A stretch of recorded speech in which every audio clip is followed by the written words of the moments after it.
It's some blue on blue. Sakura blue. The most sacred of blues, because it is going to, of course, be Marine Lord. The Frenchman himself, playing as France, role-playing his heritage. But up against him, not so much role-playing his heritage, is going to be the good old Canuck. Playing as the Mongols, it is going to be Hera. Let's see how this one's going to play out. Because it's been a while since I've seen Mongols versus France. I feel like I just don't get to see it anymore, right? Like, opening weeks, this was... I don't want to say all the rage. It just makes me sound like a 50-year-old man. God damn it. Yeah, this was all the rage back when I was getting started. Back a month ago, everyone was playing either Mongols or France. But since then, Mongols still having some relevance. France seeming to fall off the side of a cliff, only really coming out occasionally for tournament play. Let's see if anything's changed. So I think when we do occasionally see the French, things have already switched up, right? A lot of the time we now do see these players kind of prioritizing into the Arbalatriers a lot more. A few knights still, but like the whole concept of Arbalatriers is a lot heavier in the composition now for France compared to before, whereas it used to be just knights and archers. They play for a little bit later timing. So most of the time when you watch French games, they end in castle compared to before, where they could actually end in feudal or immediately at the beginning of castle. In reference to these two players, I'm sure you can guess, though, they are top of the top. Both of them in the top 10 right now. In fact, only one space between them. Hera in 9th right now over here in the red. Meanwhile, in the blue, Marine Lord sitting in 8th place, as well as having his secondary account, Official Keck W, in 3rd place on the ELO boards.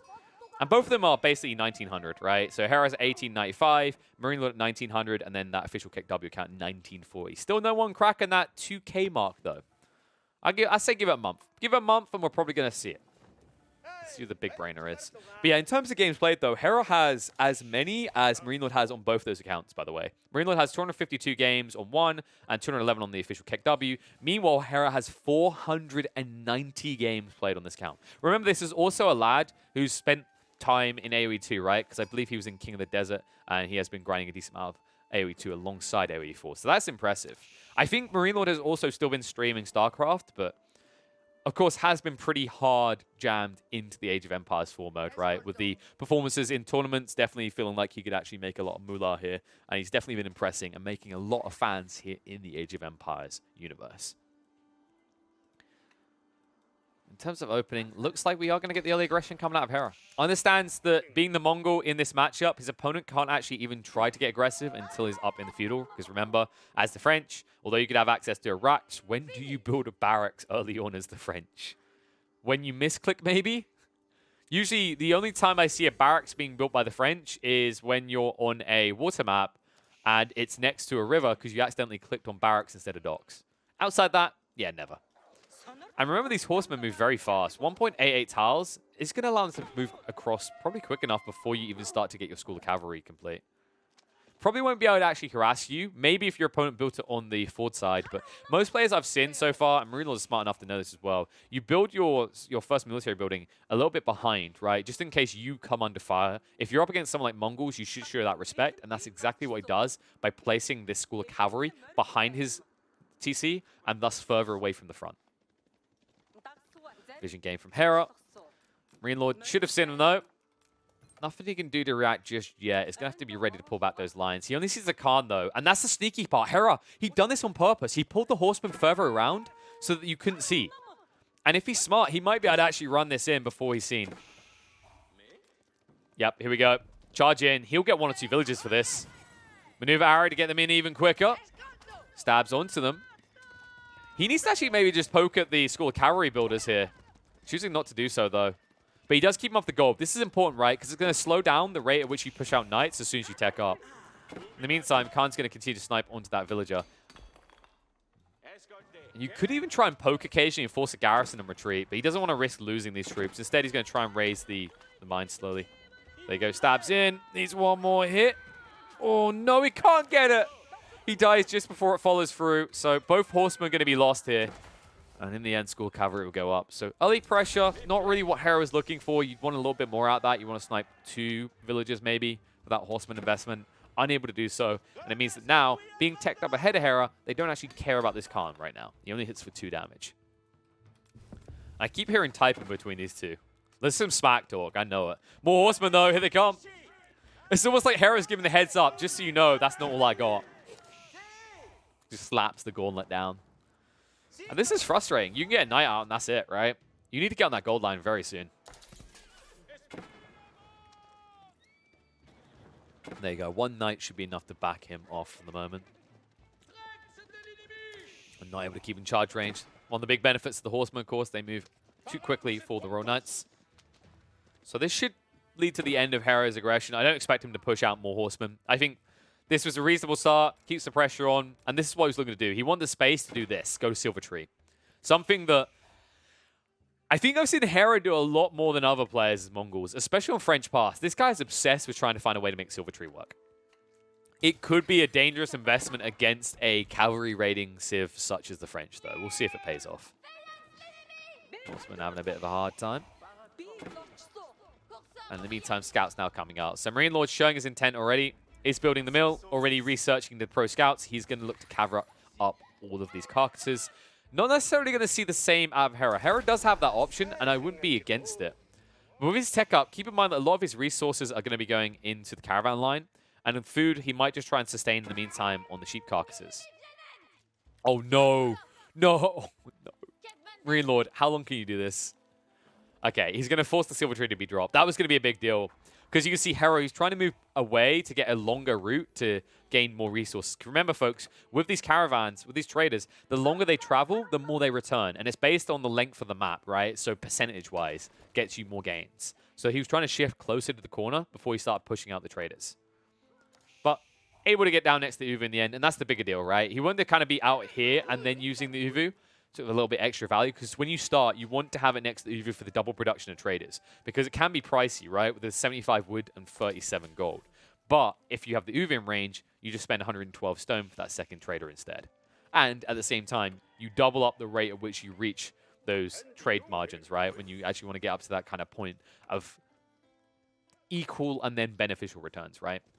Because when you first start a trade route, you're kind of working in the negative.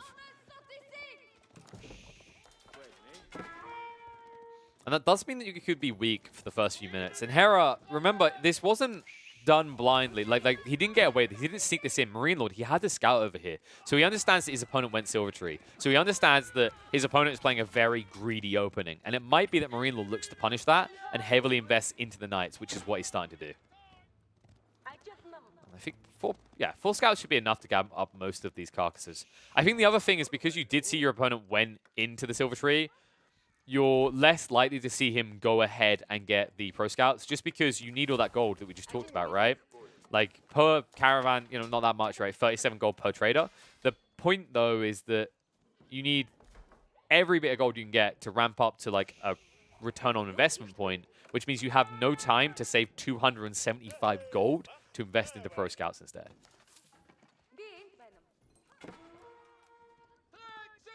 There you go, Knights trying to move in.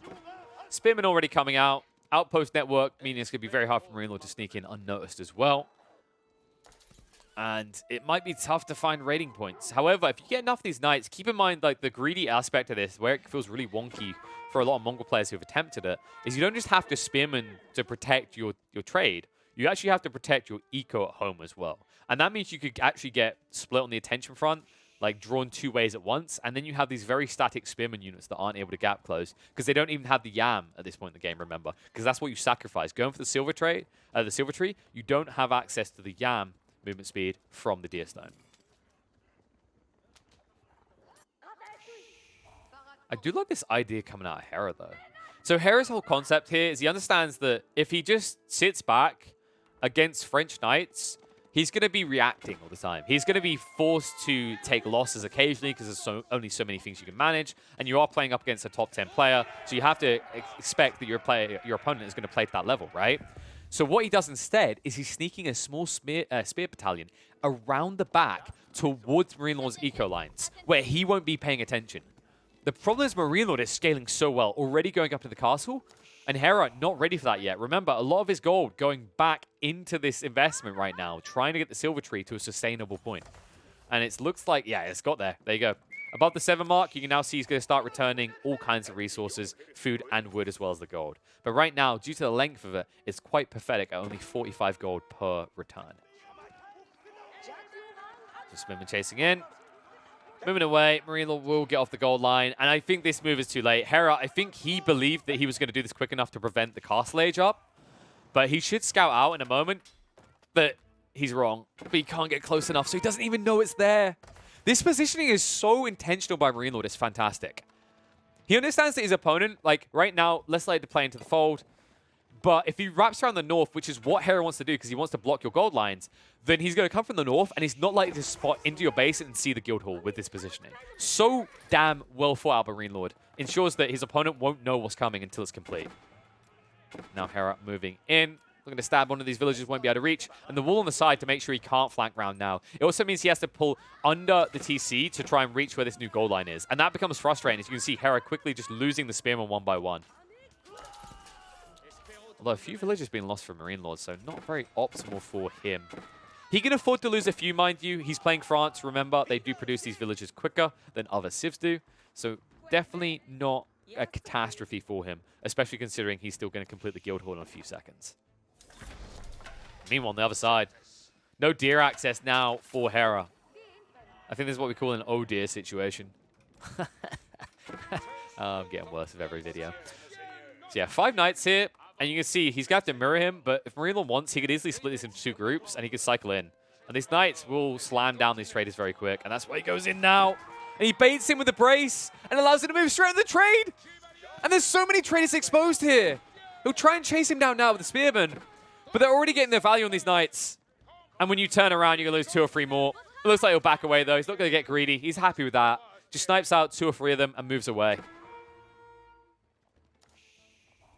Now being pushed towards the outpost, but no arrow slits here. Might lose 1 or 2 of these knights. Keep in mind they are incredibly weak at this stage, and I don't think there was any... Yeah, there was no chivalry coming up from Marine Lord. Still isn't, in fact. But looks like he'll get them away. Chivalry would definitely be valuable already, looking at the health on these units, though. And needs to be careful not to get baited into a stealth forest and die. So should just back away. Accepts that there's no way he can gap close on the Khan. I think he was intending to wait there and try to catch him in the stealth forest, but remember that scout-type units get additional vision even in the forest, and you can see that he used the scout and falcon. So he ensured that he saw everything around this forest and didn't get baited like that. Really cool small play by Hera. And now a secondary TC from Hera. Against Marine Lord rushing knights, this is impressive. Hera is now hanging around in the feudal, but he's going to be able to boom vastly past that of Marine Lord in the coming 5 minutes, right? Courtesy of this trade route as well as a secondary TC. So if you're Marine Lord, you need to do something. And he did scout this out, right? He moved the scouts through, so he did see the secondary TC while he was trying to yoink more deer carcasses. Which won't be that successful by the looks of it. He'll get 2 and maybe make his way out. Couldn't get the 3rd, though, and already lost 1 of the scouts. Meanwhile, Hera ready to poke and prod again, this time with hardened spearmen, so... a little bit quicker to kill units. And I don't think either of them went for textiles still, surprisingly. Yeah, so textiles just very underutilized by a lot of players still right now. If you're at any risk of being stabbed at, it's definitely worthwhile. I think Hera, if he wasn't doing caravans here, if he wasn't doing trade routes, he should have went for it. But in this situation, because he's diversified, I can't understand why he didn't prioritize it as highly. And now with a second TC, like I especially think if you go for a second TC, you can afford to be going for textiles. Because if it saves just 2 villagers' lives, it's paid for itself and more, right? Because although, yes, it costs the price of 3 villagers, right, in total resource abundancy, it's the fact that it doesn't take long to research, and then also you have to equate every villager saved, how much is that gaining you in the coming minutes, right, as they're still gathering, as opposed to having to be replaced. It's that whole scaling economy, right? And look at this move. There's too many villagers here, not enough room for them all garrison. And knights, remember, heavily armored with 5 resistance and a lot of health will chase in, no doubt. Should snipe out a few of them. Tries to move in the outposts. Hera can, of course, replace these quite quickly. But this is the weakness of going for a secondary TC against France. Like we said, you're a static force right now. You're going to get punished for this. You have to understand it's going to happen. And I think Hera is willing to sacrifice a few to gain the advantage later. Spearman will once again chase him away. He needs that castle. If he has the castle, he's actually able to gap close so quickly on these knights. But right now, without that Yam movement speed affecting onto the spearman, you notice how it just feels nigh on impossible for him to gap close time and time again. I believe Hera didn't begin the tech up. No, he's sidestepping again. He's building more forces in the feudal. I'm not the biggest fan of this. I feel like you've got enough spearmen to protect yourself now, so you should just be going up, right? You should just be taking advantage of your economy right now to close the technological superiority the Marine Lord has. There we go, Hera. This should be the Kurultai. When you go into trade, you often go Kurultai, but I think, yeah, he's actually going to be dropping the Stepri down instead. This will be useful later on if this game goes long and you push into the center, but this could have been a Kurultai game. The reason being is that when you play as the Mongols, the Kurultai to me is an unlocked key to your game if you build Silver Tree, because you're getting gold elsewhere. But now look at this being sniped out, Marine Lord! He moves in with the Night Force. He can't hang around though, too many spearmen. And he'll go straight into the trader line again. Try to run them through. Needs to be careful of getting caught in the attack clicks as he pulls away. Not able to hit as hard as he was hoping. Maybe snipe 2, possibly 3 villages, but that's going to be it. We'll get a few of the traders, though. And this is the benefit of doing it right. The way he done this, he doesn't prevent the tech up, but because he knows Hera has to hard invest to protect that, he is able to snipe out a few of these traders. I say definitely just a few, though, as most of them do get garrisoned in time. And he will have to leave once more. And Hera now matching his opponent up at Castle Age, but Hera should be able to now start to pull ahead on the eco front. Especially if he starts gathering on the gold. I wonder if he really wants to, though. I think the main reason you could do this is if you are looking to expand your Silver Tree, so you're shifting out location, and that's wasting a bit of time. But I don't think he's going to pull the Silver Tree further. I don't think he's going to be greedy because he understands that Night Raids are constantly coming as they arrive again in his base. A few of these villages are going to be lost once more.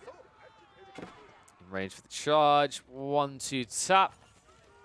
And that is not the way you want to do this. The archers need to be careful. There's no spearmen here. Big mistake by Hera here. Showing the archers, he could lose a lot of them now. They are still moving fast with their 1.25, but spearmen, new ones being produced. The rest are out of position, though.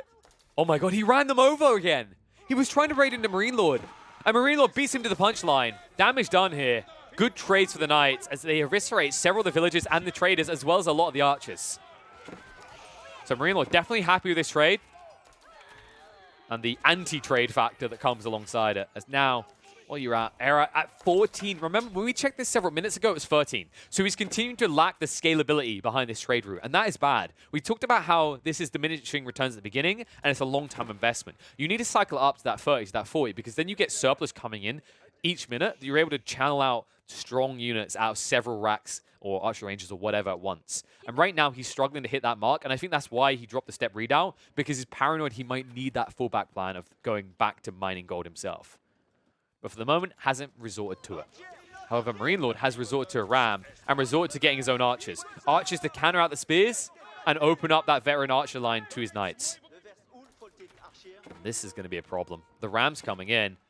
Raid on the north as well. A little bit of pressure coming in there. And that will give him access to the trade route again. So now Hera, between a rock and a hard place, has to make the tough choice. What is he going to sacrifice, the arm or the leg? Because he's going to lose something here. It's either going to be the TC or it's going to be the trade. And he has to choose. Moves forward on this front. Spearman. Oh my god, he's splitting them up. This is not good. Hera, able to reposition with a maneuver arrow, though. Keep out of range of those knights in the meantime.